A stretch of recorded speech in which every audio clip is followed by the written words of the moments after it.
Good day everyone, welcome to my channel. So in this video guys, we will talk about what are the disadvantages of using books. Before we start, I would like to say thank you so much to all my viewers, silent viewers, and supporters in my channel. Thank you for watching my videos. If you are new with my channel and then you like this video, please hit the like button. Don't forget to share and please support my channel guys if you're new by clicking the subscribe button. So let's begin. Disadvantages of using books. Using books certainly has its advantages, but there are also some disadvantages to consider. Number one, access and availability.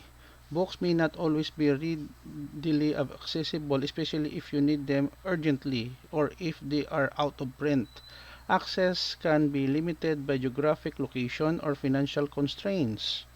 Number two, currency. Depending on the subject matter, books can quickly become outdated. This is particularly true in fields like technology, science, and current affairs, where new developments occur frequently. Number three, portability and convenience. While physical books are portable, carrying many of them can be cumbersome. E-books address this to some extent but requires electronic devices and can be subject to battery life or technical issues. Number four, accuracy and reliability. Not all books are peer-reviewed or fact-checked thoroughly. This means that information found in books may not always be accurate or up-to-date, especially in self-published or niche publications. Number five, cost. Books, especially textbooks and academic texts, can be expensive. Building a comprehensive library can require a significant investment of money. Number six, environmental impact. The production of books, especially paper books, has an environmental footprint. This includes the use of paper, ink, and energy for printing and distribution.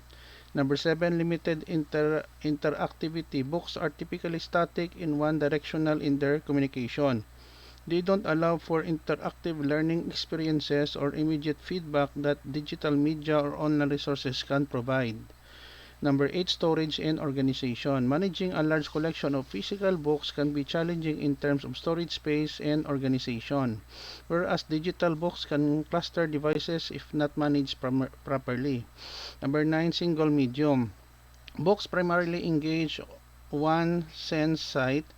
They do not incorporate multimedia elements that can be enhanced learning and understanding through audio, video, animations, or interactive simulations.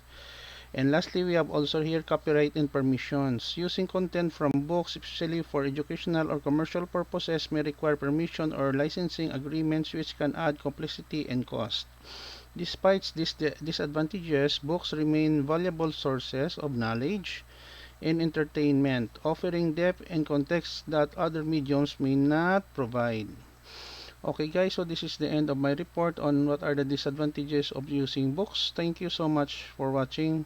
I hope that you have learned something new in this video. If you like this video, please hit the like button. Don't forget to share and please support my channel guys if you're new by clicking the subscribe button. See you in the next video tutorial guys. This is your friend Jake saying bye bye for now.